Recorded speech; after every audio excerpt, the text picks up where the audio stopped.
up. Okay, we're live. We're live. G'day guys, welcome back to the channel and welcome back to SimWorld episode 35, PGA recap. And Sam, welcome to the channel. Hello. Yeah, so obviously I went over to the PGA show, represented Bayside Golf, but I went over there and it was just insane with the amount of videos and just everything was just in your face. There's so many different manufacturers. Massive thank you to Sam and Bayside, Helen, the Bayside team for sending me there because it was just unbelievable.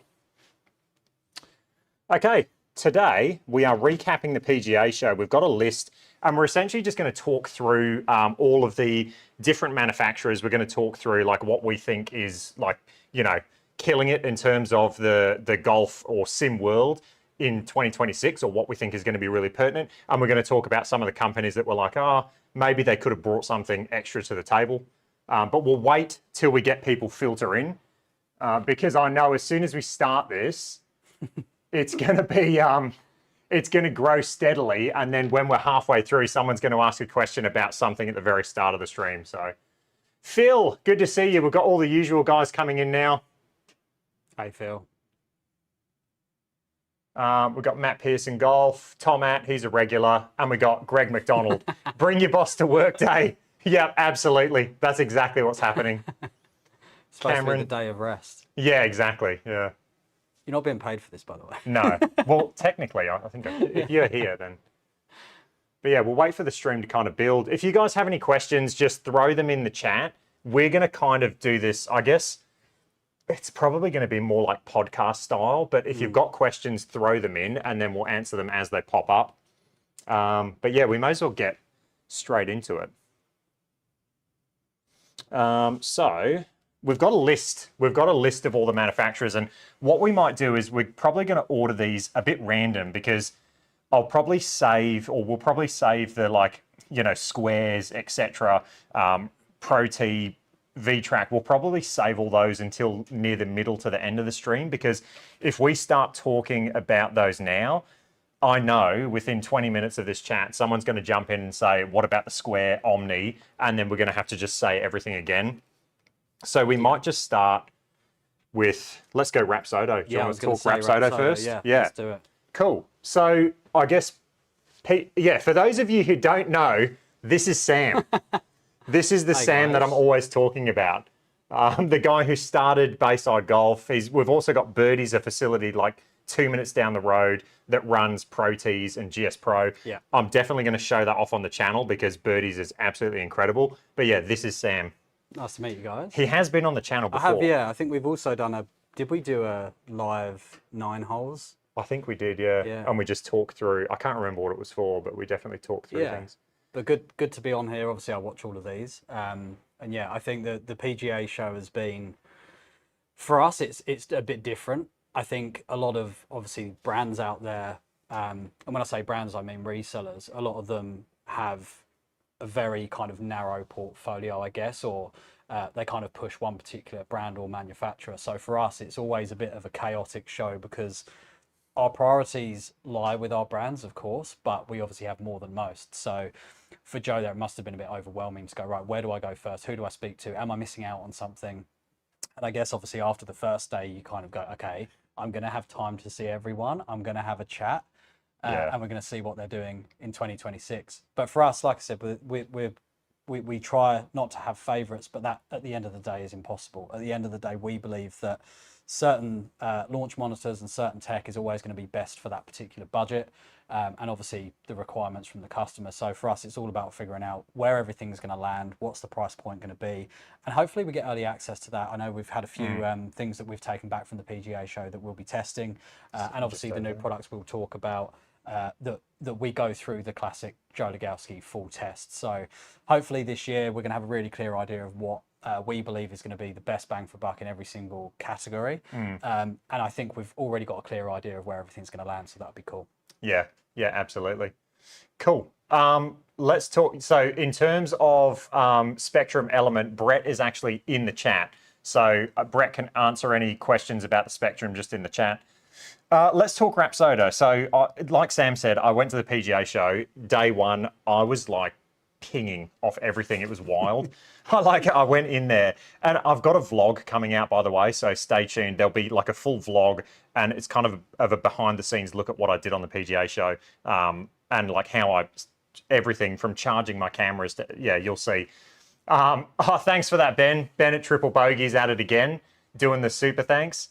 But yeah, I was pinging off everything that first day. The first hour, I think I'd been to like 6 booths. Like, it was wild. Like, I'd seen so much. And then I just went, calm down. You can't be everywhere at once. And that's where I started with Square. So I think I was the first to film at the Square booth. But let's talk Rapsodo. So Rapsodo, the big thing from them was the CLM Pro, ceiling-based launch monitor, 6 cameras, which is wild when you think the ProT, the V-Track, they have 2 cameras each. What are the other overheads? Unicore IXO2, I think they're just using 2 cameras. Yeah, they all have. So 6 cameras, and then also a camera at the front for alignment, which I'm dubious about, and I'll let Justin know I was very dubious about like self-aligning. But yeah, with 6 cameras, you've got to think the price for that thing is going to be high, just because the hardware they're putting in there is... Yeah, it's hard for brands that, wherever they enter the market, or whatever their brand tells people around price. So Square is a prime example, right? Straight away, first product is a game-changing price point, which, you know, for $1,200 here, for what that can do, it's insane. Like, we haven't seen that in Australia, right? So, or anywhere else in the world for that matter. So with Rapsodo, obviously having the MLM2 Pro as $1,000 launch monitor that performs extremely well, unfortunately their brand, or I mean, I say unfortunately, I think this is just my general opinion. Most people assume that Rapsodo follow that as their kind of brand. So we're changing the game by offering something for less. With 6 cameras, I don't believe how that's going to be possible. Now, if they do with the CLM, if it becomes this thing that just is better than everything by a country mile, and therefore it's priced more, fine, but you're entering a new market, in my opinion. So you kind of start in here, and then your next product's here. It doesn't quite align for a lot of people in their head around, well, why isn't it cheap? Yeah. So the 6 camera thing means a lot to me and you, and probably a lot of other people on this stream that know what that means. But for your general Joe blogs that doesn't know anything, is going to go, well, I thought Rapsodo was cheaper, and now they've released a product that's more expensive. I'll just get the cheaper one that still seems pretty good. So it depends how, as we see more from Rapsodo on some of the finer details, again, it's like a full prototype, right? Exactly. It wasn't like a polished product. Exactly. It wasn't doing club data. It wasn't, and they're saying it's going to do stickless club data, dimple tracking. Like, it's going to be a high-end device. For 6 cameras, it wants to track everything. I know. Yeah. And the thing with Rapsodo is, well, I'll say this.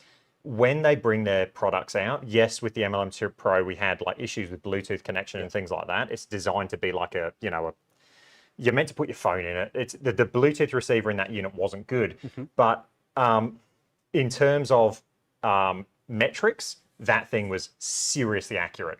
And I was talking to Justin at the PGA show about the CLM Pro, and he said, trust me, when this thing releases, this will be the most accurate device. So I think they're going for real high-end accuracy. In saying that, though, like, in terms of accuracy and price point, and I said this to them, I said, what about that?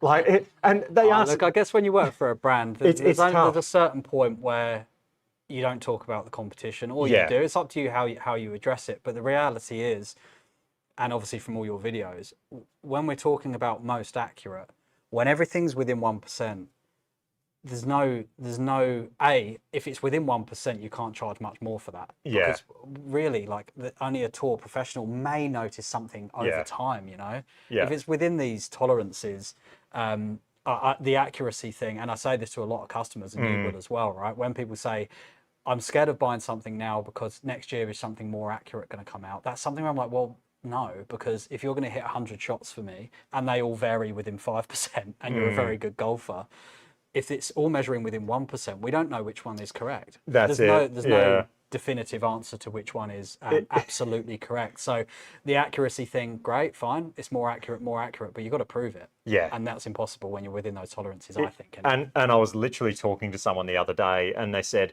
I'm worried about getting a device and it not being accurate. And I said, mate, I do a lot of in-depth testing on my channel. And what you've got to be aware of is, like, it is very in-depth testing. I said for the average consumer, the good thing about all these launch monitors now is they are all accurate. Yeah. So like ultimately, like you said, if it's within that 1%, like for the average consumer, they're not going to know. Yeah, and I think in terms of verifying accuracy, the thing that we struggle with is people unaware of what it means for a device to be accurate. People will hit differently inside to outside, right? And that's one of the big things that we come across every day. I played outside yesterday, was it Thursday? I played my first round of golf in a while. What'd you shoot? And it doesn't matter. But it's crazy how the differences in a lot of my shots.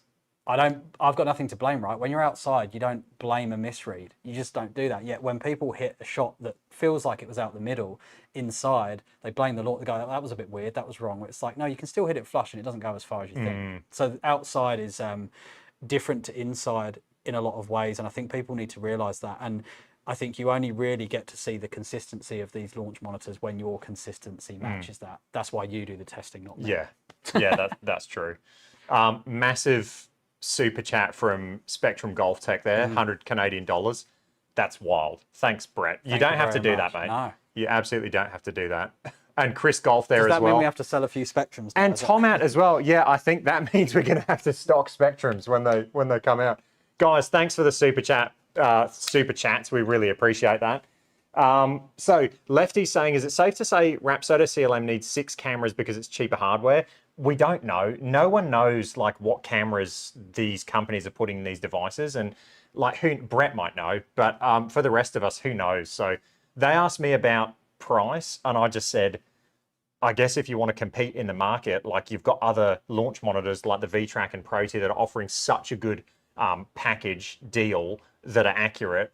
If for pricing wise, like you want to be competitive, but who knows what they're pricing. And like you said, they're going to make their launch monitor with their engineers, and ultimately it's their product. And yeah, maybe if you have enough, like 6 cameras might mean, you know, having that quantity of cameras might mean that if you're taking information from all of those, putting it together, you're surely going to end up with a more accurate representation of the numbers. But yeah, I don't know. Like it's too early to know. And I guess that's probably why we've put Rapsodo first in this.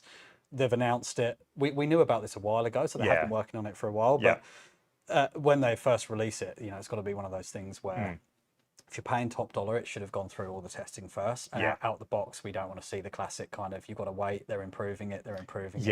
And for me personally, you know, with ProT, we didn't sell that day one. We actually waited a long time before we started selling that to customers, because we understand that it takes a while, but I just don't like telling a customer it will get better, I promise. Like it's just not really where we want to be with stuff, and we may miss out on sales by doing that. But the reality is the ProT, when that came out, September 2023, maybe? It's a while ago, something like that. We didn't sell it till Feb, and that was because we even saw there were resellers selling it and having it returned, because of course they needed to refine it. So with the V-Track, you know, that was a little bit different, because we already saw where it was benchmarking and going, do you know what, that's within tolerances for us to say, hey, they're working on angle of attack, they're working on impact location for lofted clubs. Like there was things we noticed, and we can just be transparent with the customer and go, this is where it's not quite there yet, but we believe that they'll get there, and we never promise they will get there, because that's not our job to say that that company is going to do really well. But generally, every launch monitor tends to get better and better, right? They do, yeah. And like I said just before, like MLM2 Pro, when it launched from day one, that thing was like accuracy was insanely good. So I have no doubt that the guys at Rapsodo, when that CLM launches, I have no doubt that thing will be like perfectly accurate. Especially with the price you pay. So if you're paying a premium, you want it to be out the box, correct. But that was the same, you know, Garmin was, the R10 was not really usable for like a year. R10 was so bad. And the R50 wasn't great either, to be truthful. But the reality is they get there, and you have to just let customers know that you can expect updates to improve it as you go. All right, let's have a look at these questions. So we've got a question, why aren't more companies using the ProT VX model by giving a great product and free upgrades? The simple answer for that is... What companies do you mean? Yeah, so I think he's talking about like, why don't, you know, Foresight offer that? Why, or Rapsodo, for instance, they've got subscription fees. I think the reason for that is because with these products, it's very hard for a company to come out with hardware and continue to make enough money to sustain everything within that company in terms of, you know, research and development, advertising, you know, coming up with new products and all of this stuff and software. I think it's really hard for companies to do that with a pay once and then you're done scheme or like, you know, product. I think a lot of companies rely on that continuous income in terms of subscription fees. Yeah, I think every single business in the world is trying to figure out how to move to subscription models. Yeah. Like it's just generally more profitable long term, I think, and obviously it allows scalability with being able to tweak pricing as you go. Whereas obviously if the one and done model, people love that. So Yeah. ProT probably understand that and go, well, actually, there is enough room for us to move on this. Yeah. I have a feeling that there has to be something in future, and whether that's golf core may change in future, or there might be something that brings in some sort of additional revenue, maybe. But at the moment, I mean, we will always welcome a one and done model because everyone wants it. But if a customer says to us, I want to buy a launch monitor with no subscription, I don't ever want to pay a yearly fee, I don't really know what services that customer. You know, if you're not prepared to pay for GS Pro $275 per year, I don't know what else to offer. Like it's not going to be good. So I think you have to bite the bullet and go, I'm going to face there are going to be some yearly costs. Yeah. But I also agree that it feels a bit, you feel a bit taken advantage of when you buy GS Pro, you buy a launch monitor, and then they charge you $200 a year US just to connect to GS Pro. People don't really like that, which I understand. But then the other side of it is if you're buying an entry-level launch monitor, like, then you probably should expect to have a few subs in there. So that's why, again, Square have done very well. You can buy a Square and not have to pay any yearly fees, which is great. Potentially Square, how they've done it, they're a volume product, right? Yes. And so if you're selling a lot of volume, like that Square would be, I think they can potentially be the company that does do a pay once and done. Whereas if you don't have that much volume going through, is that where subscriptions make a bit more sense, or is it? Yeah, I think as well that they probably thought, well, with the Home Edition and the Square Golf app with the token system, for people that really don't want to get deep down a rabbit hole when it comes to a sim and just want to play some sim golf on an iPad, and I'll charge up my tokens every 6 months or whatever, it's probably a good bit of income for them for those basic, you know, use cases. But then also for the serious golfer that wants to use GS Pro and have a full sim setup, allow them to do that without charging them a fee for that. So I think it's a really good model. If you want simplicity and you don't really care about anything, just pay the top ups for the play. I think that makes sense more than here's a yearly fee just to access the features that should come with it anyway. Yeah, nice. Judd, so Run Pudrin is Judd, the course designer, and he's saying, I don't know how ProT is doing it. And I think the other thing with ProT is, like, I asked them about their software. We'll get onto ProT in a minute, but we'll quickly just touch on this. Their software, they bring out Golf Core. They're going to bring that product out, and initially it's just going to be for ProT owners, but they are going to open it up to the rest of the market to then, you know, if they want to join ProT, they're more than welcome to, and then they're going to be getting revenue potentially from other companies connected to Golf Core. That's a good point. But then the other thing to bear in mind as well is when obviously you say you don't know how they're doing it, the way that they structured their pricing, I haven't seen a brand so firm on pricing than ProT. There is no room to move. Like you do not get sales. You may get something thrown in, like the free camera thing was something they actually ended up just sticking to anyway. So they're still throwing in the cameras for free. If we bring them a large deal, and I don't really know if I should talk about this stuff. Maybe not. This is live. Be careful. But the reality is, right, when we're comparing launch monitor companies and how they work, most industries will have a volume thing where it's like, well, hey, if I want to buy this many, I want this price.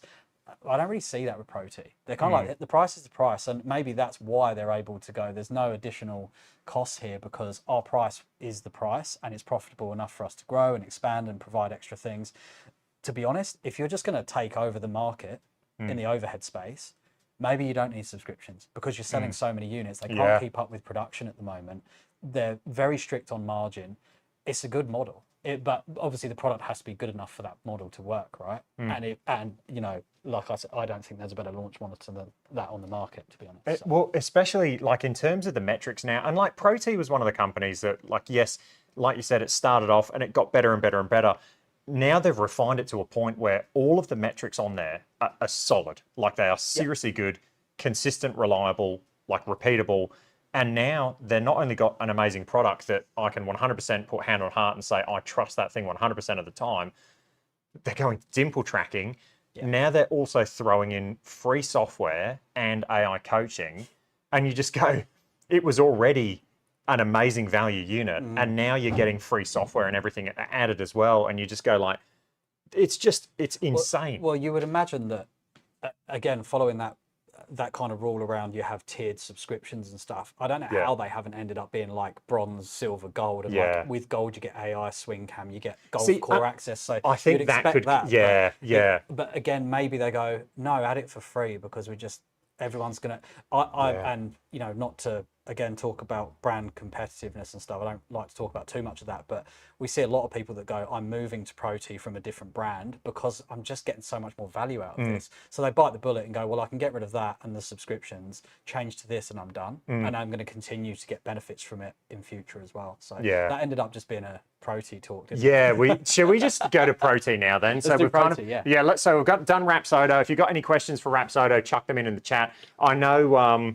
Ben's in the chat. So Ben is a massive, like triple bogey golf. He loves his Rapsodo units. So he's hanging out in the chat that will answer questions as well if we don't get to them. But I appreciate all the comments coming through. Keep those coming. Keep all the comments coming. Let's talk ProT. So I guess we've kind of already touched on it, what they're bringing. They're bringing Golf Core. They're bringing AI coaching. Now, Golf Core is going to be included for free. AI coaching, I've heard, is going to be mostly free. And this is where I wasn't able to extract enough. Yeah, so I'm just going, with the AI coaching, that's potentially, but I mean, Dennis in my video said free included. All right, so I'm going, before it gets deleted. Yes. So I just don't know. They're bringing Golf Core and AI coaching. So incredible value to already, like, in my opinion, like the best overhead launch monitor in terms of, you know, price to what you get is just mental with the stickerless club data, massive hitting area that does both left and right-handed people. It's just such good Jeremy value. just said, do you think the ProT is industry standard? I don't think there is a standard, like, because there's too many competitors on the market. Like TrackMan is still always going to be considered the industry standard just because of its popularity. And to be honest, like, it's an accurate product, so people love it and everyone knows it. And I don't think that's going away anytime soon. But yeah, in terms of industry standard, like what I like to do if we're talking commercial is go and use Birdies, the sim center, go and use it as a customer, compare the numbers, go to a few other centers and just tell us what you think, because I know that the numbers are correct and it's up to them whether they fully can buy into that. Some people can't be convinced, which is fine. I'm not going to try my hardest to convince someone that you know, this is just as good as TrackMan. So yeah, it's just industry standard is whatever suits the customer best, I think. Yeah. I mean, industry standard for overheads, I think ProT is the go-to. I think it's an amazing unit. Like I've always said on the channel, Foresight is the gold standard. And there's a reason that I test all of my units against a GC3, because I do believe that indoors, for optical based systems, I think Foresight has the brand, the reputation. It's got, if you look on tour, you look at Bryson DeChambeau, he uses a GC quad, a Foresight. So to me, I'm going scientist of golf. I mean, if these guys on tour are all using optical based Foresights and GC3s, to me, I'm going, that's the gold standard, especially for indoor use. TrackMan outdoors, yes, it's fantastic. It's a radar based unit. It's really good. Indoors, I think TrackMan is still kind of finding their feet with their IO in terms of certain metrics, but they are amazing in terms of like software. TrackMan's software is incredible, and how you They should actually send us one, and we should put it in, prove everything else isn't accurate. Yeah, I would love that. So if anyone from TrackMan is watching, I unfortunately I didn't get to the TrackMan booth. What I'll say about the PGA show, the TrackMan booth and the Foresight booths, you couldn't move in them. You literally couldn't move in them. The TrackMan booth was so busy. I looked at it and I just went, honestly, I'd be there for the whole day just trying to talk to someone. So Ben's just said, did you hear if Rapsodo overhead connects to the GS Pro? So what they literally told me, Ben, was no. They want to work on their own software and just have it as their own software. And then when we turned the cameras off, I said to them, hey, I think you guys should consider GS Pro connection. Whether they will or not, it's totally up to them. So I think Judd's saying it's TBD, so they're probably still thinking about it. But their software looked seriously good, in fairness. Like, it looked really good. I think maybe maybe all the brands need to accept that there's different options, and the customer's always going to want options. We're trying to figure out how to do that at Birdies, because when Golf Core comes out, that's obviously an internal, and we're going back to ProT again. I know. You know, using the software that is built by the launch monitor manufacturer is always nice, because it just feels integrated. It feels like it's fit for purpose, and it's all the same thing, right? Same with you know, Game Day with Unicore and stuff, and FSX with Foresight. Everyone has their own, but the reality is, like GS Pro, just the course selection, and people just love it. Like it's something, particularly for home users, they just see it as, well, if I can't play GS Pro, I'm not interested. Particularly as these software platforms are very young, like they take a while to get better, and I think having the option is critical, in my opinion. So we're trying to work out, you know, when they launch Golf Core, it will probably have some things that GS Pro doesn't have, or it will do a few things better than GS Pro, and therefore we want to make sure people have the choice of what they want to use. Yeah. We'll definitely touch on softwares at the end, because I think 2026, the year of the software, every company is developing their own. I was surprised though, you know, I didn't expect this many launch monitors this year. I didn't, we knew that Omni was coming. But we didn't know in that we didn't know it was like ready to go. So that was really cool from them. And then obviously we had the CLM, which we knew was coming, but that was still a new launch monitor. And then obviously Golf Joy with a few items as well that are coming out. And yeah, I thought there was more than we expected, to be honest, which is good. But yeah, software is really where a lot of them are going. And that's a really good thing to bear in mind as a customer is, well, is there going to be a better launch monitor that comes out next year? Our answer to that is, well, it's not going to be more accurate, really, unless it's within 1%, and you're not going to know anyway. So really it is down to, well, they'll probably release more features, more things you can do with it.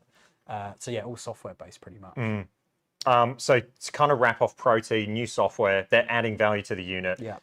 In terms of hardware from ProT, I did ask Dennis, is there going to be new hardware? And he said, no, we're just going to work with, he said that ProT has the hardware they need, and they're just going to develop the software and develop all the features. So and I don't think they really, I mean, look, they could maybe, after building this whole ProT ecosystem, which could be open up all of those new customers, they may think, well, this ecosystem we've built is so good, how do we get people in at a lower entry point? And then we might see something on the floor. Who knows?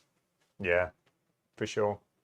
So that's kind of it, I guess, in terms of ProT. The course builder looked really interesting. And I think the way they've done that course builder, it kind of opens up, it opens it up to a lot more people at home just wanting to have a play around and make something. And the way you can load the courses up and design your, like, just adjust them, I think that's really cool as well. Issues I see with this, and I said it to them, is you're potentially going to have 50 or 100 versions of Pebble Beach. They must be aware of that. And then, how are you going to rank? They need some sort of badge system, and because it will become cluttered, obviously. But I'm sure they're aware of that, because it's pretty obvious. Like, if we let everybody have a crack, you know, it's just chaos, right? And particularly, again, for like commercial centres that are starting to use ProT, Golf Core, they go, oh great, well, it's built in, that's what we need. But yeah, you don't want people finding 20 versions of the same course. It's just chaos. Yeah, that's where having a software that's kind of like Rapsodo's building, where they go and map the courses themselves, they take images of the courses themselves, you know you're going to get a certain standard of course, and all of them are, like, to be honest, that course looked incredible. So you know what you're getting, whereas the only problem with having like a course builder and somewhere where the community does just have open slather is you can just potentially have hundreds of thousands of courses that are just not good. Yeah, exactly. So yeah, they'll have some sort of rating system, they said. So yeah, but that's kind of it for ProT. No new hardware, all software driven. Cool. Let's go. So we've done Rapsodo, we've done ProT. Should we do V-Track? Yeah, let's do V-Track. Yeah, let's do V-Track. Cool. So, news from Laon Group, and this is where I always struggle because I just think of them as V-Track, but it is a different company, and that their hardware is the V-Track. Potentially, they're going to have additional hardware or different hardware coming out in the future. What have we seen from V-Track? Swing Easy. That was the new thing with and I'll go grab the cameras real quick. We've seen new hardware in terms of their cameras that they're going to pair with their software. So for Cameron, who asked, outside of Swing Easy and integrated swing replay, The improvements are exactly as you'd expect, mostly software improvements. Definitely looking at more club data. In the future, they will try to look at dimple tracking. But yeah, the VTrack's still in its infancy in the long term when you think about it. Like I said earlier, with ProT as an example, it came out in September and we didn't sell it till Feb. It kind of ended up the same thing with VTrack. It's been on the market for a good few months, maybe even a year. We've only obviously in recent times became the sole distributor in Australia for them. And it is just around that. We need to test it first, understand where it's at. And is it good enough at the point where we can clearly explain where those shortfalls may be and where they need to make improvements. But the great thing is we obviously talk to the brands. We show them exactly where we see these issues. And for the VTrack, I think it's just one of those products where you're not going to get a misread in every 5 shots. Like, it's not that kind of issue. And I wouldn't even call them issues. It's just there are still refinements needed. But again, it's just being about very clear. We've got to be very clear with customers around, we all want to find something that does the same thing for a less cost, but we will be very clear on where it may fall down, right? So there's a few things like I mentioned earlier around club data that seems to be something that takes longer to refine. So they will be doing that. Those are the main things they're going to look to improve. But the noise I can constantly hear in all of the forums and when we're talking to customers and people in the industry is the pricing for this thing. And this is actually the first time I've seen this. Oh yeah, true. I mean, it looks very high quality. Yeah. I think that is not the sort of swing cam that you buy from, AliExpress or something. I think so I can't even. obviously, Joe's already shown you that, but that is not the same. And this is totally different to what people would usually use as a swing cam, unless they went with a premium product like Swing Catalyst. Yeah. But, even Swing Catalyst, when we think about pricing, I'm not sure about the initial price indications on this and whether that's going to be going to be to most VTrack customers' appetite. I think the reason people go VTrack is because they probably want to come into it at a better price point and are okay to wait for a few updates. So something like this feels like as a big ask to get VTrack customers to spend that amount of money on this. However, what else can you buy that's like this? Yeah. There's nothing else really that's like this. I know Unicore have swing optics, probably around the same price, maybe. They are $3,000 Aussie, I believe.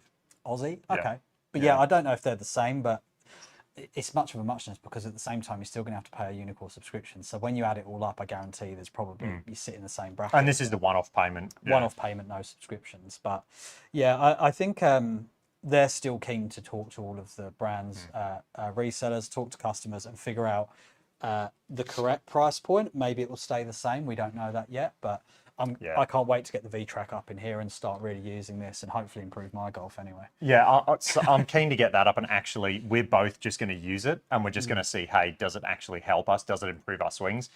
If I actually get better at golf, maybe the price point is correct and so it's worth it. But if I don't get better, I'll say you've got to reduce the price. It doesn't work. So I know that Guy on Facebook, Guy Bellinger, I think his surname is, he's been very vocal and very active in the community, putting out polls and things like that. Yes, a lot of the community, the VTrack community, like Sam said, people buy that product because it's a cheaper price point and it's a cheaper entry level to an overhead unit that has a lot of promise in terms of what it can do. The hardware in the VTrack, the cameras are actually slightly better than the hardware in the ProT. So if ProT can do it with their hardware, there's nothing saying that VTrack can't do it with their hardware. So they're buying that product. Yes, I've done a lot of testing. The club data was a little bit iffy. It's gotten a lot better, and I'm keen to put that up, update the firmware, and just see how much better they have gotten. But in terms of the actual product, it's a cheaper entry level. I know that Guy's done a lot of work, and they are going to come out with a way to hook up any driverless USB camera to their software. They're also talking about other cameras that potentially hook up with Swing Easy. So they're still finding their feet in terms of price point. This was just a, hey, if you want this package with these cameras look like really good hardware, that's going to be the price. Are they going to offer the software for, $1,000 US and then say you can hook up cameras to it? I don't know, but that's just the price for that hardware and that software. Yes, let's talk about the software because The software itself, I thought, was incredible with the actual way it coached you. So I don't know if you've seen the video, but you actually do your swing and then it'll tell you what's wrong with your swing. And they were working a lot on center of mass. And so like it got you to do freeze drills, essentially where you would freeze and you'd hold the position, go back, and then it would make you do your swing again, trying to get that feel. I thought that was incredible. Like I thought that was really cool. That. I want to get on. Yeah. Yes. The only thing I'll say about the software though is the sheep. I'm going, when I saw that, and like I did say this to them, but you'll probably see my face in the video. I was just a bit like, get rid of that. I think Underwater sheep. yeah, I was going. The thing for me is like, if you're going to come out with a product that's priced at $3,000 US, You've got to be a bit more serious. like that's a serious product, right? Yeah, And it's a serious product, and it should be aimed at serious, like swing catalyst type thing. Yeah, like you've got to pick your market and target it. And I guess with VTrack, it just feels a little bit disjointed at the moment. Yeah. Right? Okay, well, if you want to be considered this product up here, then your software has to kind of reflect that. And I think again, going back to ProT, that's when people say they're competing products, I guess so, but I don't really see them as competing, which is strange because they're almost the same in terms of hardware, but it just goes to show how important the software is. And I think the ProT compared to VTrack thing where we go, well, I can just save a few grand just by going with the VTrack. We're very clear on you're going to get a different product at the end of the day. Just because it's the same-ish hardware, it doesn't mean you're going to have the same experience. And I think this goes to show again that these software developments that are happening this year are so important. They actually change the direction of the entire customer experience. So people might think, oh, it's just the program that comes with it. It's not that anymore, and it won't be, particularly with AI being used in everything. It's just going to be such a big race to see where we can get. And unfortunately, I think for VTrack, it feels a bit disjointed around. Okay, so we have this thing where it's kind of got that arcade feel to it. It's a bit of fun. The training's got a lot of animations and stuff. Whereas ProT's not like that. It's very westernized in terms of, you know, we have a driving range. It's all very clean cut. There's not much animation going on. Golf core looks to be that way as well. Very polished, very serious, not very fun, which is fine by me. I don't want that sort of fun element put into like the golf simulation. I want to replicate golf as closely as possible personally. The Asian markets may differ from that, which we can see with the successful brands over there. So I think having that and then coming out with something like Swing Easy, it doesn't quite fit. I said to you that if ProT came out with that at that price point, I would be like, yeah, I mean, you're in this premium bracket now, and that's what you'd pay. So that's probably where VTrack sit. But at the same time, you know, they're very receptive, they're very responsive, and they take on a lot of feedback as well. So yeah, and I think absolutely right. Like to me, if I was on the Lown group or the VTrack, you know, if we had a heavy influence, or if we were sitting on that team, I would say to them, I'd literally bring up Swing Catalyst and I'd say, right, make it like that. Just do that. And like, you can't copy things exactly, but I would just go, that's the serious product that if realistically, if you want people to pay big money, like let's just do something very similar to Swing Catalyst. If you're looking to invest that kind of money, you're looking to invest in something that's at the top end of accuracy and without question going to be accurate. And we've already explained this, that VTrack isn't quite there yet. So who bought that and is willing to pay that? Yeah, that's the disjointed bit. Yeah, it is. Ben saying save the sheep. Love for the Kiwis. I was so confused. I had to pause it and just have a little lie down. I was very confused.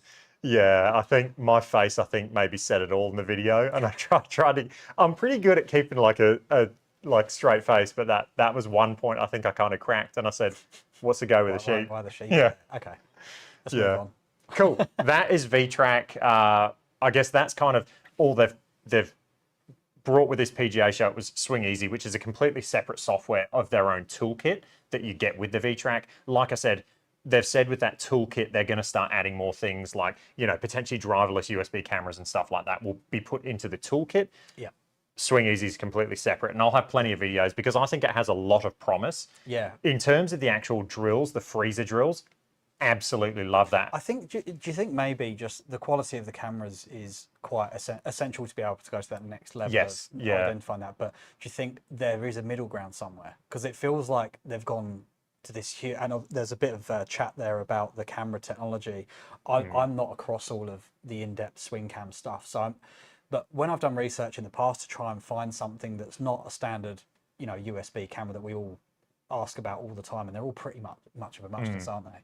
There doesn't seem to be much technology in that space where they can do high frame rates, wide angle lenses, not needing loads of light at a better price point. It feels like the tech just isn't even there yet, which is crazy to me. Yeah. Maybe we'll see AI be able to do stuff like that with a lesser quality camera, but at the moment, yeah, it feels like that level of tech isn't quite there for cameras, and that's why they come in at this price point. Yeah, for sure. No, I agree, because I've tried to find, for instance, a 120 frame per second camera that's 1080p driverless USB, and also what's the other one that you have to get with these? Global shutter. Yes. You need a global shutter camera. I could not find any. I ordered one and it ended up not being global shutter, and it was useless. Yep. So that's the big thing, is trying to find at that price point something that's 1080p, 120 frames per second, global shutter, driverless USB. Like you said, I can't find them. I do know that we've had just jump back to ProT. A couple of guys asked for certain cameras to be added to their software, and Dennis said, yeah, absolutely, we can add the drivers to the software. So I know that, so I'm definitely going to look into those for my own setup. But What's the FPS on an iPhone slow-mo? Oh, it's like 240, I'm pretty sure. This is the thing, like, yeah, 240. Why don't we integrate iPhone?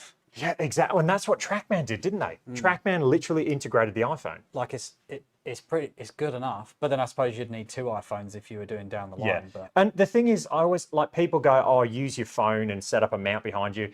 I don't want to use my phone. no, I like I don't want to. Integrated, Yeah. So if I go video, oh, it says 120 frames per second. Yeah, so because it's very good, and it doesn't need loads of light. It's actually pretty good. This isn't the 17 though. This is the 16, I think.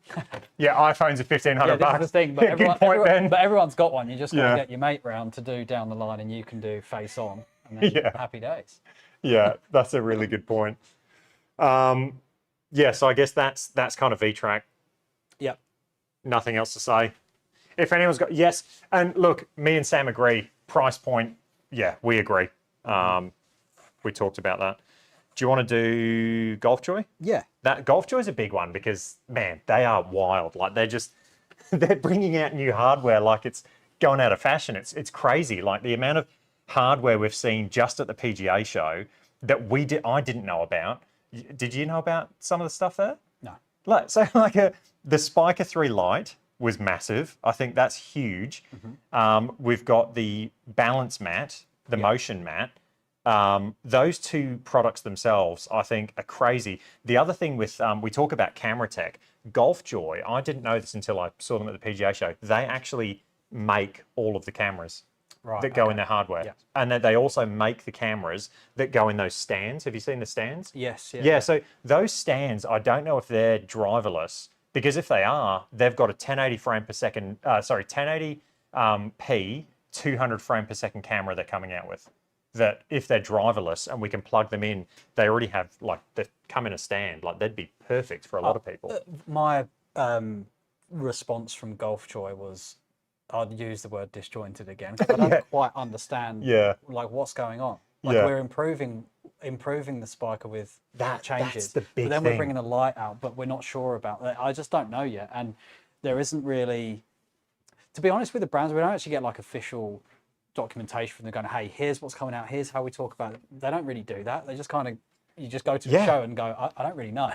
So I think we really need to just clarify before we start committing to what's happening. I'm not sure, because they can change their mind, or they go, actually, this isn't a good idea, or whatever it might be. It's, and here you can see from the comments, a bit vague about hardware. Yeah, absolutely. And that took us completely by surprise. If you've got a product in market and then you're just going to change a few things with a new version that makes it better, but it's the same price, we want to know about that, because we don't want to sell something that might get better next month for the same price. Yeah.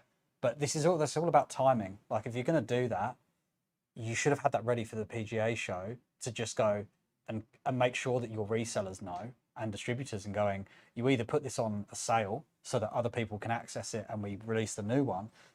Now saying it might be coming, like, this makes this even harder to sell. Exactly. So, And that's the big thing. I think when I first heard about that, I was on the driving range at the demo day, and they told me that, and I'm like, it's cool, but it's also not cool. And we've got cowboys in the comment section there just saying, yeah, I just bought the Spiker 3, and now they've come out with an updated chip and the Spiker 3 Lite hardware. So it's like I said, this comes down to not necessarily the products you're bringing out or what your advancements are. It's about communication. And making sure that your channel is aware of this and you do it properly and professionally. Like if you want to just announce new stuff, don't expect people to buy your current stuff. If it's going to potentially be the same price, they're just going to have a halt on people buying it, and they go, well, hey, why aren't we selling them? Well, you've told people stuff's coming and we have no idea what's happening. So again, I would just sort of wait and see with that one and go, well, until we know, we don't know. And our kind of commentary on this, if people are asking, is like, right now, this thing is amazing. Yeah. For, like, out the box, this thing's unreal for the price. Yeah. I wouldn't be upset if you bought this device. No, absolutely not. Particularly if there's certain things you're working on. Like at the end of the day, if something comes out that's slightly better, then okay, but are you really going to gain much from that? But at the same time, they've told us something new is coming, so of course that's going to cause some hesitancy around buying into this current product. Exactly, yeah. So yeah, talking of Spiker 3, what I got told at the PGA show, I mean, you've seen it in the video, there's a new chip inside this unit, and it's going to give you low point as a metric. Yeah. However, the low point metric wasn't accurate when I tested on the driving range. So it's definitely in development. The other thing is the new chip completely changes the hitting area. So it doesn't have that, traditional, like, for example, foresight look with the cutoff angle. It is a square. It's a square. So yeah, but like Sam said, we had no idea. No one did until I heard about that at the PGA show. And that's a really good comment from Triple Bogey around, that's why there's never anything new with Unicore or Foresight. You've got to be very careful not to upset your current customers. Like I said, I won't name the brands, but we've got a lot of people that are moving away from brands to come to ProT. That will keep happening, I think, because the reality is if you set a precedent of where you are on price and where you are on quality and accuracy, and then you're there, it's very difficult to start coming down here. Like, because at the end of the day, if you bought a launch monitor and then they go, oh yeah, we can do that now for half the price, you're going to be like, are you kidding me? I've just spent 12,000. And Unicore does like that, 14, don't they? 20,000 Aussie on a overhead, and then they come out with something that's going to be, 10. You're going to say, well, really? Yeah. But yeah, there's just the discounts, just part of it, right? Yeah, and yeah, that was the ProT thing, right? So they never have a sale, neither do we. Which I think is good. Like we're going to try to always be at the best price we can, and there's a serious value in there, and we can explain where the value is. Yes, there are cheaper options, and we can explain why they're not a good option. But yeah, with brands like Unicore, if they're always on sale, then it just devalues the product. So you may as well just leave it. They're clearly not priced correctly anyway. But it is what it is. Yeah, it's not for us to say, I guess. Yeah. So yeah, to me, I was the exact same. I personally feel like they should have kept that newer hardware Spiker 3 to the side, and then next year at the PGA show announced it as Spiker 3 squared or Spiker 3. Just don't mention it at this show. In September, go, here's the V2. Yeah, like the new version, which is a bit more expensive. Yeah, people might go, I don't need those extra things. Yeah, so it was a bit. Golfjoy is obviously a new brand for us, and we're not the sole distributor. We've been in talks with them for a long time because we love the products, but yeah, we just don't feel that we've got to where we need to be around.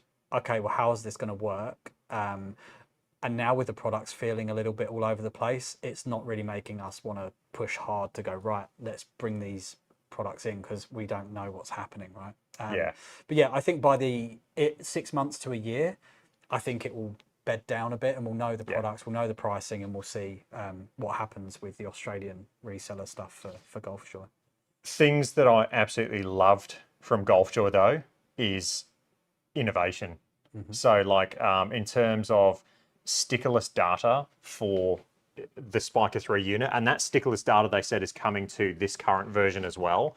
That to me is huge. That is innovation, and that's something that we haven't seen really. Is a lot of innovation. Also, I love the balance mat. Unicore is the other company that does a balance mat. I think those balance mats, that's kind of the first level of, ground forces and learning where pressure is. I think what I'd love to see, and if there's one company that'd do it, it'd probably be Golfjoy, is to start seeing more, 3D motion analysis in that balance mat. Yeah. But they're so quick. The thing that I love about Golfjoy is they're so quick to just implement things.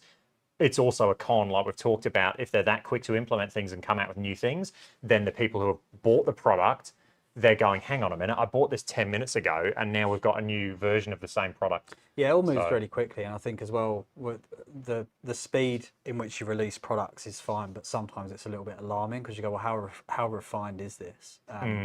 But again, with AI and the way they're building stuff, it can come out of the gates amazing. So that was good to see some pressure stuff, or more. Not. Does it measure pressure, or is it more just balance? It's basically so it's basically weight where your weight is or your pressure is. So we need that. We need the swing easy. Loads of training aids attached to me, and we just put me in here for a week and see how we go. What I should say is I haven't talked to Golfjoy about this. What I think they should do is I firmly believe Golfjoy should themselves offer some kind of upgrade program. I'd love for them to say, you know what, we've come out with new hardware in the Spiker 3. If you bought a Spiker 3 at this point, send it back to us, pay, some sort of, I don't know whether you'd pay a fee. There's a newer, updated hardware. That could be an option of how they solve this whole thing. I think as well, this is what everybody asks with launch monitors. Do you have a trade-in program? Yeah. None of our brands have this. No.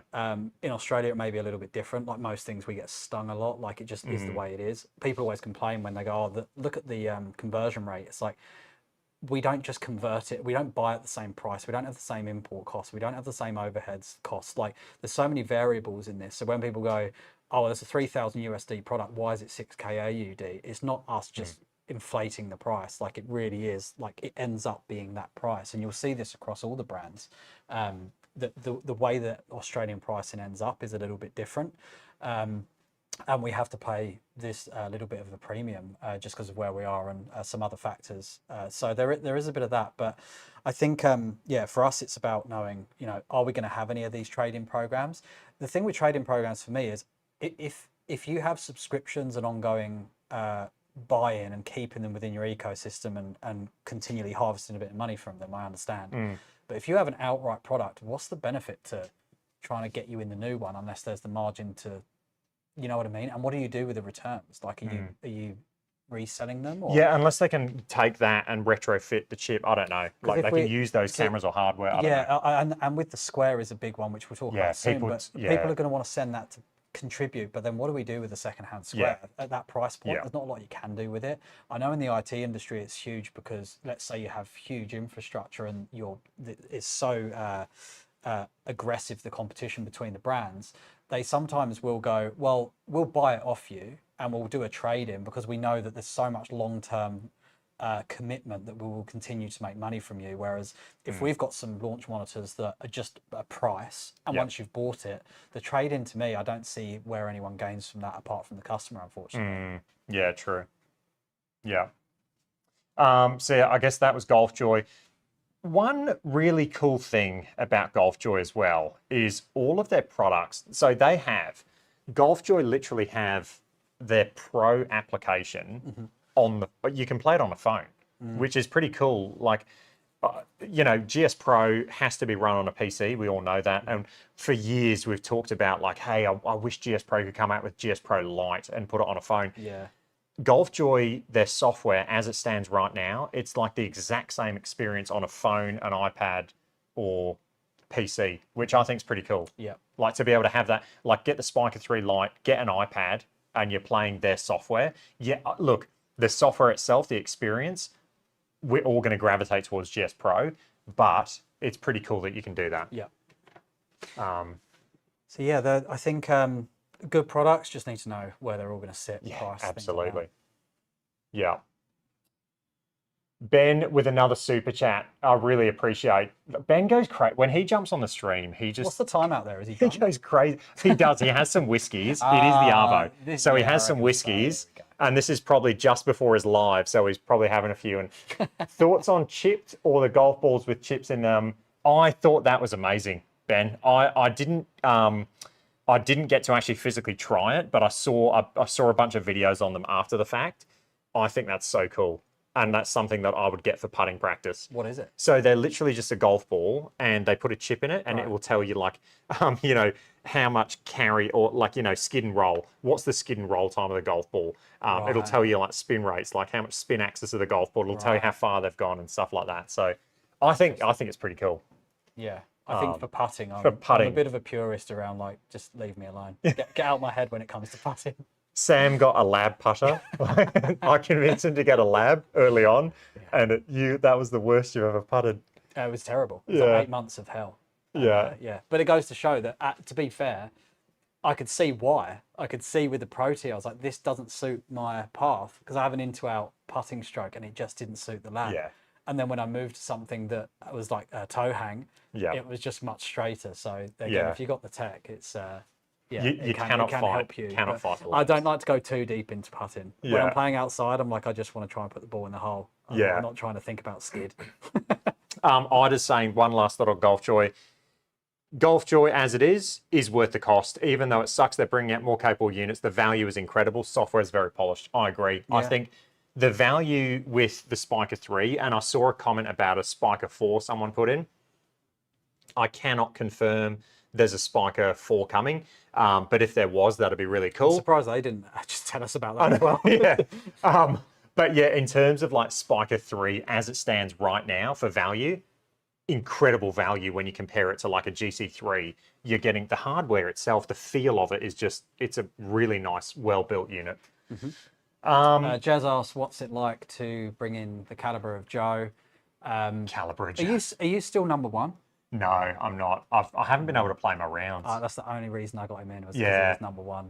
Bragging rights, and to be honest, it felt like it was always on the cards. Like there's no way you shouldn't be working in this industry. I think like just the way it is, and obviously being in the Air Force and stuff, and in the military, obviously that brings in a few challenges, and obviously it's been extremely difficult in loads of different aspects. So yeah, fair play to Joe for just committing and taking on all of that pressure. And it's not just a case of getting a new job for Joe, it's relocating, which in Australia isn't just down the road. It's a very big decision, huge weight on your family and all of that stuff as well. So yeah, for me, no brainer. For Joe, a no brainer as well, I would imagine, but at the same time, very difficult. So yeah, firstly, congratulations, but I think more so, well done for approaching it well, being strong-headed throughout the whole process. I think we're through the worst of it. You're kind of settling. There's a lot of family stuff around schooling and stuff. A lot of these things that you have to consider as well. So to just jump into the role and just hit the ground running as well. The great thing, obviously, about someone like Joe starting for Bayside is I don't have to train him on a lot. It's quite the opposite. So there's obviously some things you need to learn about how Bayside works, and as a e-commerce brand as well as an in-person local company as well, there are things that you need to learn, systems and how we approach stuff and how we're structured and things like that. But I'd rather someone has to learn that stuff than I'm trying to explain to them how sim golf works, because as you all know, this stuff goes way deeper than you can imagine, and there's a lot to learn. There's a lot that changes. PGA show alone, I don't know. If I had other staff, I have no idea how we would be approaching this, because I would just feel like I'd have to sit there going for like 2 weeks explaining stuff, whereas Joe comes back and he's telling me things. So it's an amazing opportunity. I think this year will be crazy for Australia. There's new people coming to the market that we're aware of. There's lots of great brands globally, all of them looking to expand, and I think Australia is a market that a lot of them want to get into. We've already got some good brands that are here already. We've got new ones popping up, so lots of competition. But as far as we're concerned, like, we do what we do, we're going to do it very well. And we're constantly growing, but at the same time making sure that the standard of dealing with Bayside golf is going to remain. We're not going to try to push growth without growing the team as well. So I'm sure by the end, if we look year on year for Bayside golf, it's insane the difference. We look back a year and go, how were we there a year ago? So who knows what things will look like next year, or even in 6 months, or by the end of the year. So obviously with loads of changes in all of the tech, there's also loads of changes with the general industry as well. So yeah, it's been amazing. Yeah, I appreciate that. Next year, PGA show. Yeah, I'll be there. We're both going. Yeah. Cool. Let's bang through these. Let's talk about Square, the big one that we haven't touched on yet. So perfect time to talk about Square. And then we'll touch on a couple of the others. We'll talk about Garmin quickly and Foresight and yeah. But let's talk Square. So to me, this was the biggest thing that I saw. I went to the Square booth direct and saw the Square Omni, which it blew my mind again. Has Square done it again? Have they created the biggest shakeup in the industry? And the other thing is what I'll say about Square, and we talk about like all these things, like we knew about some products. I had no idea about this new Square Omni.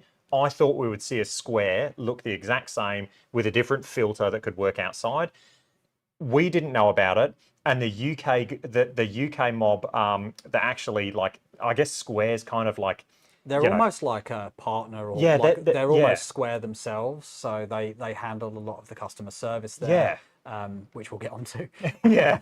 But, yeah, so I think, that was interesting that the Square UK guys, they didn't know about this unit. They hadn't seen it until the day before. So Chris, who was in my video, he had seen the unit the day before and didn't know a lot about it. So my video, he said to me, like after, he's like, I'm so sorry. Like I didn't know about this unit. I saw him 2 days later. I went to the Square booth just to say hi.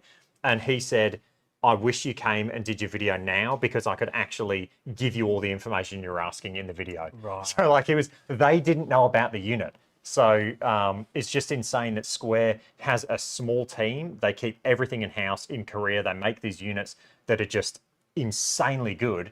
And then they bring them out at the PGA show and just, announce it to everybody. It's just crazy. Ben, you are crazy. Can you please stop getting Australians savages into sim golf? Oh, yeah. Can I say that you look at the Aussies in the sim rankings, Crazy.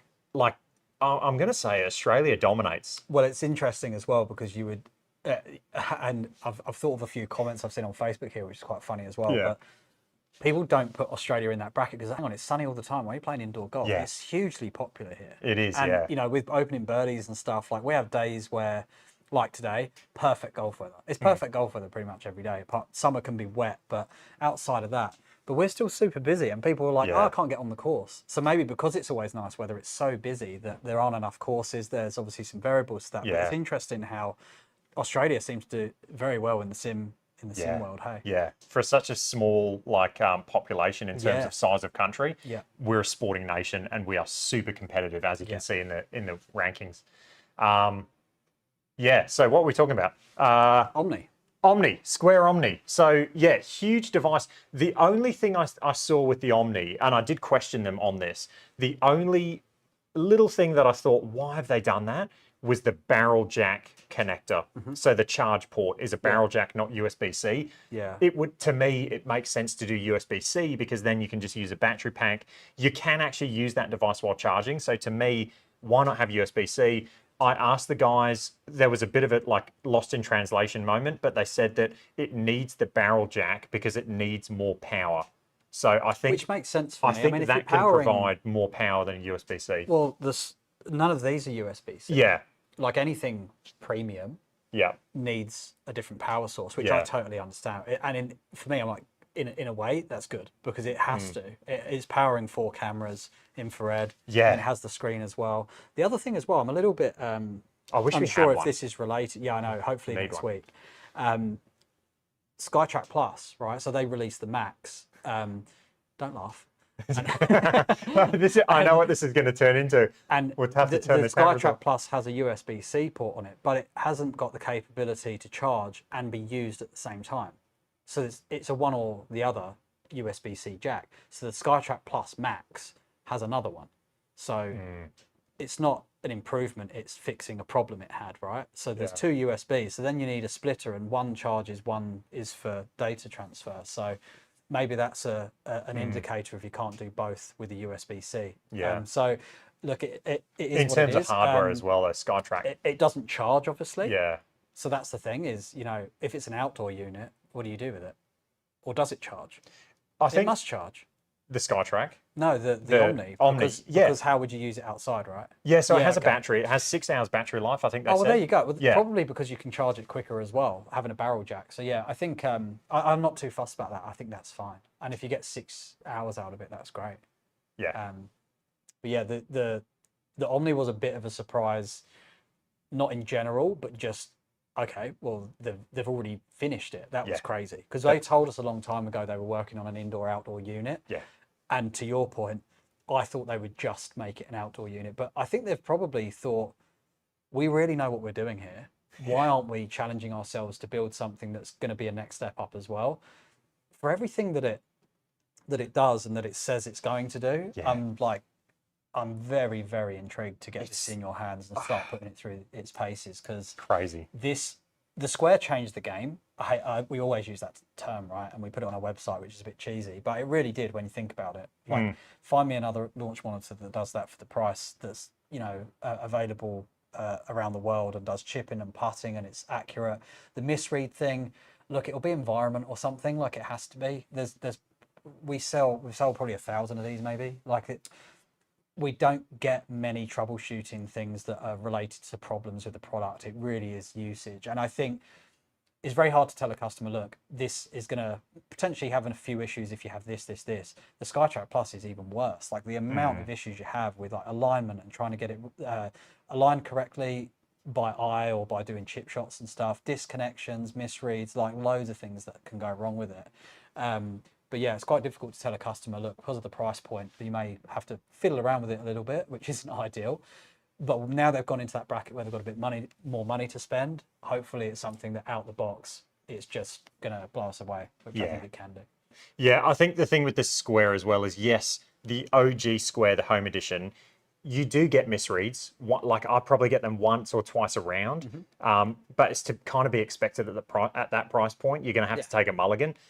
The Square Omni is dimple tracking, which is wild.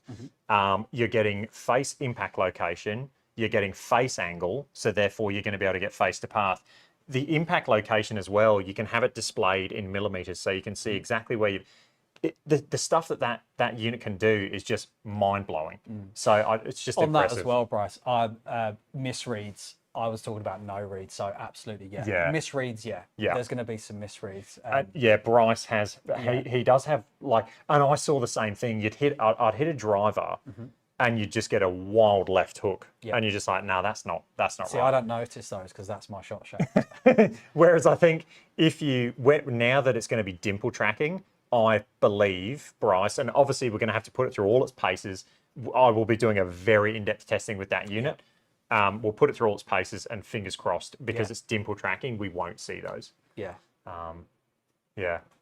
And again, I'd assume that we're going to be following the same model around no subscriptions. 100% no subscriptions. Which is this is where we were obviously talking about how we structure our portfolio, and we've got brands that have potentially products that cover like a big scope of budget, right, all the way from entry level up to overhead. And I think for us, it's hard to have loads of competing products, so we do like to pick and choose. So for example, GolfJoy do have overhead units, but for us, like, we're not really wanting to displace the ProT because we just love the product and we love what it does. Everything about it's great. So we are quite particular about what space do we fill within our portfolio. So when someone gives us a budget, we don't end up with 5 options. So if you've got $1,000 to spend on a launch monitor, we know exactly where you're going to go. We're going to ask you if you're playing indoors or outdoors.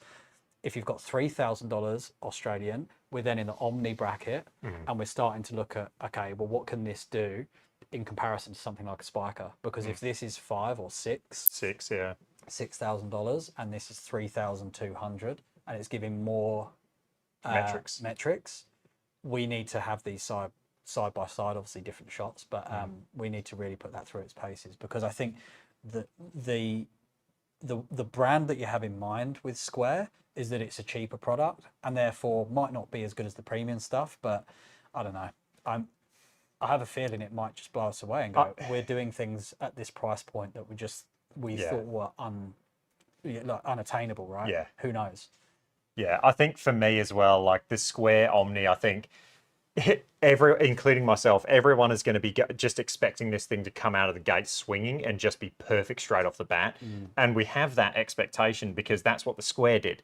But I think maybe that might be a little bit unrealistic. Like maybe we need to kind of just... When club data's involved, I'm starting to go Yeah. have a bit of a backseat and wait for a few updates. Yeah. But when you look at the Square, I mean, that was crazy. I remember when you first got your hands on it and you messaged me and went, bro, this thing is crazy out the box. So hopefully they know what they're doing. Yeah. They're going to have the Omni there. They're going to be able to compare with a lot of the other launch monitors out there, and they're going to know if this stuff's working or not. And I think I'm pretty positive about it. I've got a feeling it will really change the game again.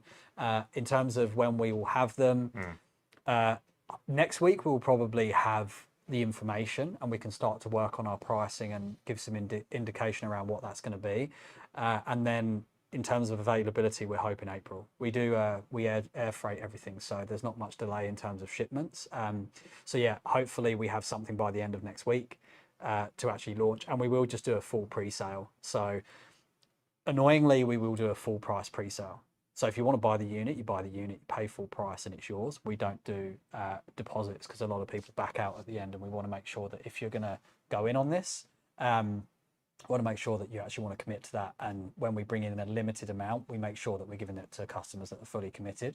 The other thing as well is we don't expect people to commit to this before actually seeing the unit. So I am not going to be doing a pre-sale for a product we haven't put through the standard Joe Lagowski test. So hopefully next week we have a unit, maybe the week after, to be honest, with how chaotic things are after the PGA show.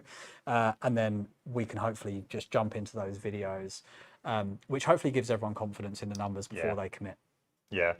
And hopefully with the Omni, fingers crossed, we can test it against ProT. The reason I want to test it against ProT is because there's interference issues, I know. But even for the club data, like if we can get the video of the ProT up on screen and go, that's where the ball hit, we can kind of verify with the Square. So we've got what, 12 launch monitors? Yeah. So 12 to compare. So again, we don't just we're not like one brand where we're like, hey, the new things came out, it's amazing, you should buy it. Like we compare against everything openly and transparently on Joe's channel. Do we have an Aussie price yet? Yeah, stick to the same guideline. Like it's generally double the price, but in AUD. So if something's like 600 USD, like the Square, it's normally 1200 AUD, which again, it's not us inflating margins. We actually are one of the cheapest relatively. So for the V-Track, we're probably the cheapest in the world for the V-Track because we're able to.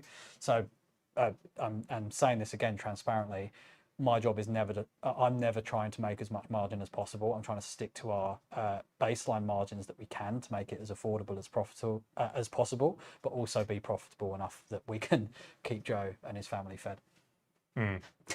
Yeah, Bryce is saying the way you explain the process is why you stand out versus others. Oh, thank you, mate. Sam is, he's a genius. In terms of the other stuff we'll try and tick. I know we're running overtime now. So the other thing with Square is new look to their software. They've got like, it looks a little bit cleaner. It looks like it's just presented a bit more like a premium look. And then just the visuals you see on the screen as well. They look, real neat. Just to answer that last question, USD price is 16. So expect 3.2, but I'm going to do my absolute best to try and get it to 3. I have already given Square a pre-order number that's pretty high. I want to go big on it. I don't want to mess around and go, I will buy 10 of them. You know, we're going big. And Square, again, are very consistent with pricing, which I love. I don't want them to go, oh, we can do you a bit of a deal here, a bit of a deal there. I don't like that. Price is the price. I'll do everything I can to get it as cheap as possible. The cost, again, like getting stuff to Australia is just insane. It's so expensive. And even though we're closer to these regions, it just still costs more in general to bring things into Australia. And then again, our overheads are just astronomical compared to a lot of the other countries in Europe. And I'm part of the overheads. You are now, yeah. So the other thing is, as well, is, when we look at Square, and we obviously have our meetings to talk about how we're doing comparisons to other countries, we do, for population size, we do extremely well. So we're a very, very good country to operate in, but at the same time, there's a few differences between a lot of the European countries. So we were comparing some of the numbers and order quantities from European countries, and it's crazy, you know, the amount they're ordering. So I think there is a bit of price help that goes on just down to sheer scale, which is like any other industry. But yeah, hopefully, I think if we can get it to 3, I'll be super happy. Like 2,999 would be amazing. And we'll keep our very low shipping costs of $20 anywhere in Australia. So. Yeah, so in terms of ours, are we gonna offer pre-orders at full pricing, you said? Yeah, pre-order at full pricing. Yeah. Are we gonna offer like a small discount for those early adopters or not? No. No. Okay. No. Price is the price. I know. I know. If we're able, there's 2 ways we could do this, right? So we can have like a buffer that we use as our kind of bargaining chip to give a little bit off. I hate that. Just give the lowest price. Yeah, like we're trying to get it as low as we can, and the price is the same. And when it comes to sims, like building sims, you'll see at Black Friday, we always have our 0% sale, because if you buy from us now or if you buy in 6 months, the price won't change. So I really don't like the idea of having a price that we can just make a bit more money on every now and again, and then when we need to, we'll squeeze it and make less. Like it should be a price that you can trust is where it needs to be. There's lots of competitors on the market now that are offering products for almost half the price as ours, which is fine, because you can probably do that if you're a one-man band. But the reality is we have unbelievable customer service. Like that's without a shadow of a doubt. The reason you're all on this call, right, on this video, on this live stream, is because of Joe. And when you pick up the phone, you're gonna be able to speak to us straight away. There's some people out there that are starting to get into the market that have a shiny price tag, which is fine. And you know, for some people that might suit them, but our business model has always been, you know, we want to provide the best customer service because you're investing money in something that means a lot to you. And also, in terms of how we structure our pricing, we always want it to be fair, but it has to be able to give us everything else. We can't do everything. A really good way of comparing this is actually Square. The customer service has received an unbelievable amount of criticism, and, the US, rightly so. I agree, the customer service isn't great, but if you want them to have amazing customer service, be prepared to pay an extra couple of $100, because it's just at the end of the day, you have to pay for it from somewhere. You can't do everything. Yes, I think now that they've sold so many units, they probably are able to invest in those areas. But for people to invest in like a really good customer service off the bat is pretty challenging. Like you get to that point when you establish yourself as a business, which is what we've done, is we've always continued to go, we need to have a certain level of customer service. You pick up the phone, we answer. We don't call you back 2 days later. Like you pick up the phone, we're there. If we're doing a demo, great, we'll call you back straight after. Or, you know, we have a bunch of platforms in place that make sure that we don't miss emails, we don't miss calls, and we always service the customer as best as we can. Nice. All right. So that is Square. They did have a range product as well. The range product looked really cool. Yeah, potentially something that we're going to offer down the line, maybe as well. Yeah, I think that was still in very early phase, though, wasn't it? Yeah, we'll see how that goes. But we could easily have the potential to go and start working with driving ranges on this kind of stuff, because I think a lot of them like the idea of it, but the pricing has always been pretty crazy for those things. And yeah, I think we need to just see where that lands. If it's compelling in terms of price, I think most driving ranges aren't going to look the same in a year anyway. So it's about, you know, starting to see who's doing what in those markets. Yeah. That is Square. Probably to me, that was the biggest, like the coolest thing I saw at the PGA show was the Omni. That's the product that I saw that went, that is going to be a massive seller. Yeah, I was like, Joe, go to Square. Let's talk Garmin. So Garmin, we saw software updates essentially. So they've got a new app. I will be showing this off on the channel. My R10 is on the way from Adelaide to Queensland as we speak. So I'll be showing off the new application. I thought that was pretty cool. And genuinely, those new courses looked really good for Home to Hero. There was only 15, I believe, but they're going to add to them. I don't know how quickly they're going to add to them.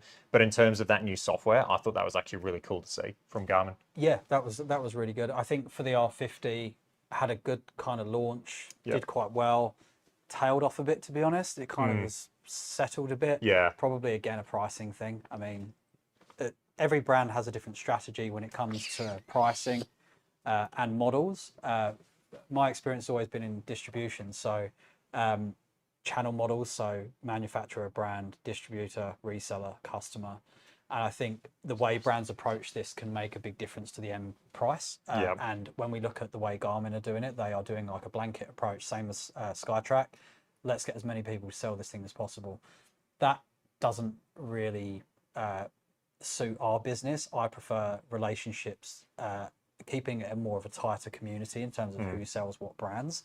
It helps to keep the price at a good point where people are making money, which doesn't mean that we're just trying to get more margin. But again, if you want sustainable, good businesses that service customers properly, there has to be margin in it.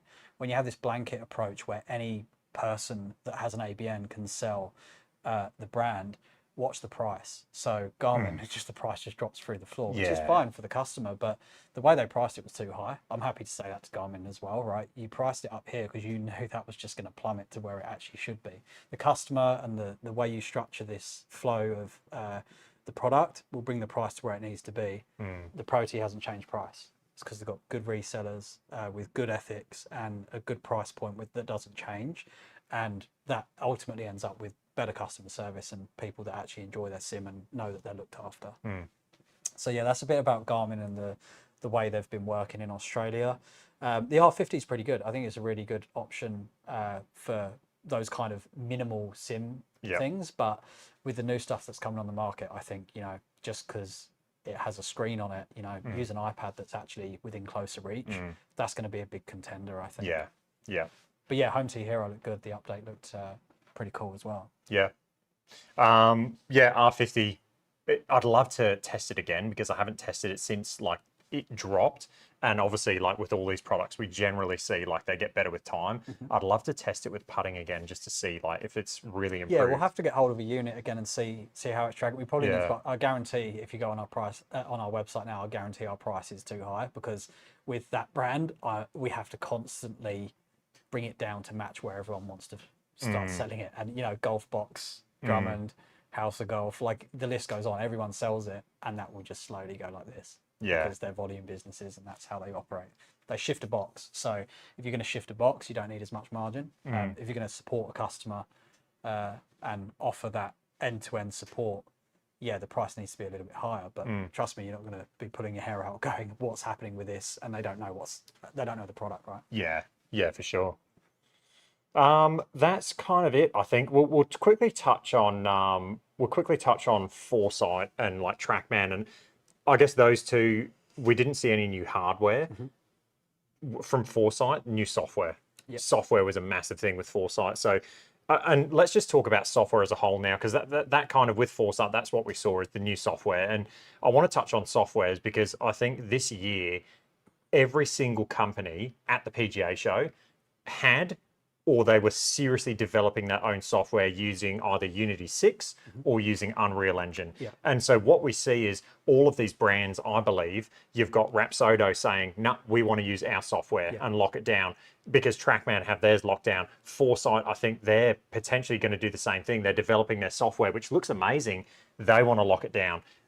So all these companies are kind of breaking off doing their own softwares. And this brings me to the software that we all love to use is GS Pro.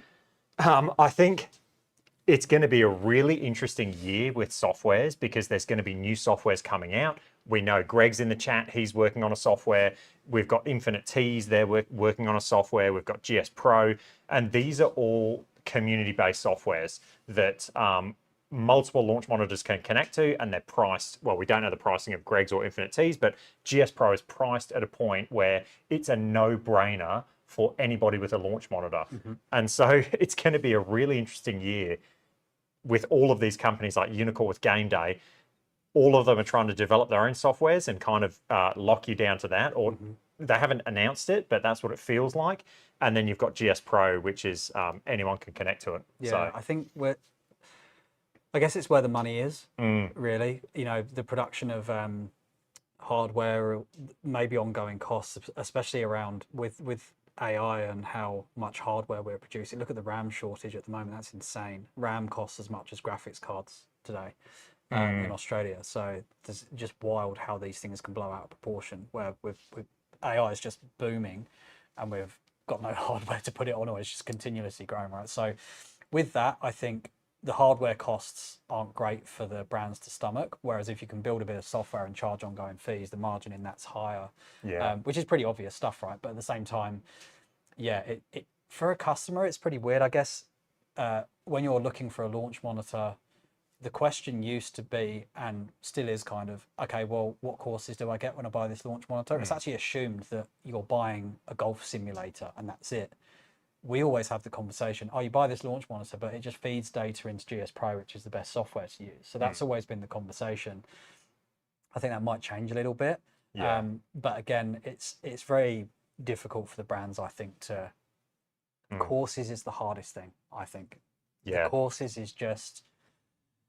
Which way do you go? Do you go down the path where you start to just really go legit, which is impossible, in my opinion, to go properly legit and have the same amount of course. You can go volume, legit and have less volume, but it's very difficult. I don't really know the best solution going forward, but what I do know is that who else is going to get 2,000 courses that are all pretty good quality? And obviously with the latest update, GS Pro will continue to revamp those courses.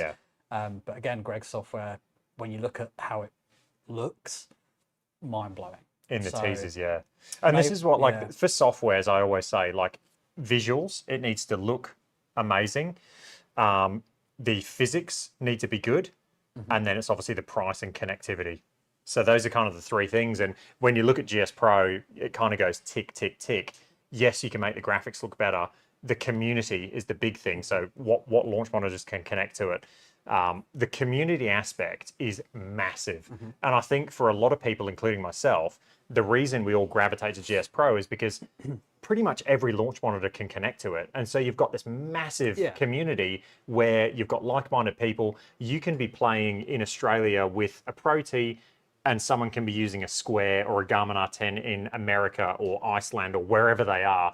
And they can be playing sim golf with you. Whereas when you start locking down software to hardware, so the company's doing their own things, that's where if you've got a Unicore device, you know, potentially you're only going to be able to play game day. And that's where it's like, well, you don't have the community aspect. And so that's why I think people gravitate to GS Pro, because there's that massive community of people. It's a pretty slow burn as well, because you can't sell that without getting there first. So you can't sell the community aspect if you don't have a community. And obviously it takes a long time. And then you've got to hope that in the meantime, your competition aren't stealing the business from you. So I like the idea of, you know, Greg's platform is a great idea because there's no hardware attached. So it's a direct competitor of GS Pro because it's not, you know, tied to hardware. So obviously that's about making sure that the launch monitors want to integrate with it, and launch monitors should. I mean, I know that's where they're making their margin, but at the same time, maybe the market in general is growing so much that they go, well, there's actually enough business for us to sell to people that just go, okay, I buy the launch monitor, it comes with this many courses, it keeps updating, I'm done. And then over time, they maybe learn about other stuff, who knows? But yeah, I think, software's a bit of an annoying one, isn't it? I wish there was like some sort of rule where it's like you're not allowed to not integrate and everyone can just choose, because that's the best outcome for the customer. And it brings in a bit of complexity, I think. For commercial especially, TrackMan's great because you have the launch monitor is made by the same company as the software and it all just works, right? There's no connectivity or anything. It's all just does what it does. Where it comes, where it gets a bit difficult is obviously ProT is a great commercial unit, but then it has to work with GS Pro, which you can automate and stuff, but it's not in-house. So Golf Core for them will be pretty big, I think, in terms of the commercial aspect. Rapsodo, I mean, at that price point, they'd assume they would go into commercial. They'll have their own software as well. So maybe we'll see more of that where people go, actually, I've got an ecosystem here, but software in commercial is very different to software at home. I've learned that, right? It's so different. So. Yeah, learned that the hard way.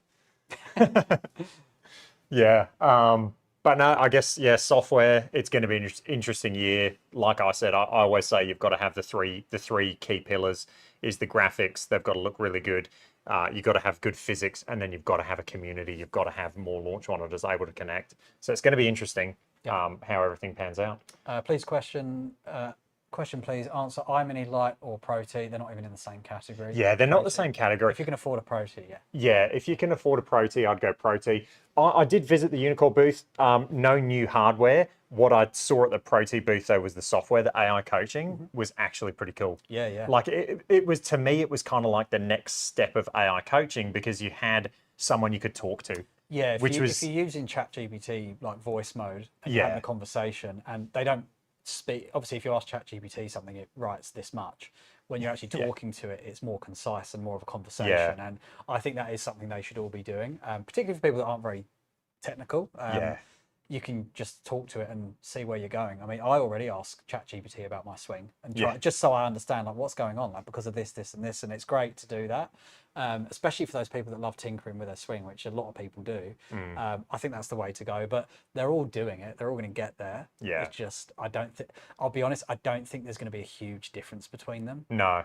The AI, like the only thing I can think is, and this is actually a question I was going to ask you, is with the ProT booth that's using the AI swing cams, is the AI taking into account your numbers as well? Or is it just looking at your swing? Yeah, it's a great question. Because this is the difference, is if I tell ChatGPT what's happening and I give it some numbers, it puts the numbers in context. And this is the thing I don't know about VTrack either. You have everything there, including numbers. So it needs to start drawing parallels between your numbers and your movement, which I don't know if they're doing. They're analysing your swing. Yeah, and the other thing with AI, I don't think are they actually taking this? Or it might go, let's say you go and hit 10 shots and they're all coming out the hill, but it's just analysing your swing. It doesn't actually care. Yeah. Whereas if it actually looks at the impact location and puts that into the algorithms, then you're like, okay, well, you're hitting out the hill because of these movements. So that's the big thing that I thought about. It was like 1 a.m. I was thinking about this. And I think with AI coaching as well, it needs to actually learn repetition of patterns. And so like if you put John Rahm's swing into Swing Fix, for example, it gives him a horrendous score. And it says, you are not a good golfer. You got to work on all these things. Yeah, mine's 10 out of 10. Yeah, whereas it's like he is 18, like he it's is like nonsense. an unbelievable like ball striker and player. So I think AI swing coaching has a long way to go. But when I went to that Unicorn booth, it felt like it was the next the next step. It felt like step 2. So whereas like all the other ones, I think they're kind of almost at step 1. Whereas Unicorn's been doing AI swing coaching now for a couple of years. So I think they've got like a leg up, if that makes sense. They're already, it's like ProT. ProT was the first one to do AI like club data. So I think they're the industry leader and they're insanely accurate. And I think everyone's trying to catch them up. So yeah, this is the thing, right? Is if you think about, so Jeremy said Trackman said theirs is the only one doing it all. I could believe that, you know, but you're missing a trick if you're not including the data. Yeah, you are. Because, absolutely. And also very easy to turn that on because this AI stuff just learns infinitely quicker than anything else. So like you can ask it anything and it's going to be able to understand the context and why it's happening. And I think that's where it's amazing to look at your swing. Yeah. But it's not necessarily looking at, you know, the outcome of your shots. Yeah. That's a good point. That's what I think we'll have to would be good. Email VTrack. Absolutely. I think there's that, but then also, here's the other thing, right? No swing cameras, just numbers. So is AI working there? So you should be looking at, you know, can I talk to AI about my numbers because it's all there? I mean, you can export this CSV and just give it to ChatGPT and go, hey, what's going on? Yeah. But, you know, there's such a good opportunity to use both. But why aren't they? Yeah. That's a great point. The actual Unicorn one, again, I'll harp on about it. I've got a vlog. It'll probably come out in the next few days, but I put up some images of the actual information they're capturing. It was wild. Like it had all the lines drawn and everything, including your club head path as well in your swing. Greg saying my chipping stroke would break AI. Absolutely. This is what annoys me about AI is golf fix has me as like a 10 out of 10. I'm like, yeah, but I'm terrible at golf. Trump's putting stroke. I can't. I actually saw that guy, the impersonator, at the PGA show. Oh, really? Yeah, I was like, hey, that's that Trump impersonator. He walked by me. I was about to shout him down, but I didn't have the confidence. Cool. That's going to be it for today's live. Unless we'll wait around for like a couple more minutes to see if any more questions come in. I think it's going to be cool. I'm keen to set these up. We'll get the VTrack booth going, and then I might even just do some like lives. Just you know. Well, it would actually be good. We could do some more content. Yeah, we can do some content. Because I know you're not big on changing a few things in your swing. Like I've tried changing it, it's not made a big difference. So I'll definitely get in there and Yeah, these are going to be cool. yeah. Yeah. Triple bogey. How many fingers am I holding up? Thanks for the donations, mate. Yeah, thank you. Thanks for everybody for joining. This was really good. V-Track or ProT, looking for an overhead. Josh, what's your budget? Yeah, if the budget for ProT is okay with you, do it.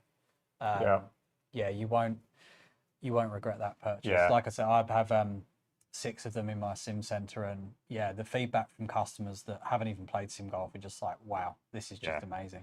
Yeah, so I love doing a demo. I had a guy in here that came in and he hit some shots, and he hadn't his knowledge of sim golf was like TrackMan, and like he'd seen track. And I just said, oh, just hit a chip shot, mate, and hit a couple of putts, just warming up. And his mind was blown. He was like, this is unbelievable. I think V-Track will get there. V-Track for me, amazing product, amazing, like aggressive price point. Don't sleep on V-Track. They're a great company. I met them. They're a really nice team of people. They will get there. I think so. How long? That's the thing. If you're willing to invest, or if you're willing to, take a little bit of time for them to refine that club data. In terms of ball data, it's fantastic. Yeah. If you're willing to just wait for them to refine that club data over, the next few months, next 6 months, however long it takes, it's an amazing product. So they're both great products. ProT right now out of the box, 100% working. The other thing as well is, it's great when we first opened Birdies, we'd look on the CCTV at people because it's fully automated, right? So to have people in there without staff, and it was really cool watching someone when they play. There'll be a few, maybe there's like 3 guys in there, and they'll hit a shot and they'll just think they're playing golf, and they'll wander around and they do like a double take when they look at the big 65-inch. Yeah, there's one right here that we're using, and you can see on a 65-inch display all of the ProT labs, and they do a double take, and they see obviously the slow motion replay of the club coming through the ball and where they hit it on the face, and they've shanked it, and they're all pointing at it and like in amazement. So it's so cool to see that. So yeah, if you're able to commit to the ProT out the box, it's amazing. The software is brilliant, but yeah, don't sleep on V-Track because I think they're going to get there too. Yeah, V-Track will get there. It's amazing hardware, and they'll definitely get there with the software. Thank you, Ben. And thanks to everyone for joining. This has been fun. But that's going to be it for today's live. Unless anyone has any more questions, we're going to sign out. All right, guys. Cheers, guys. It's been fun. We'll catch you next week. It'll probably just be me again. You'll be stuck with me.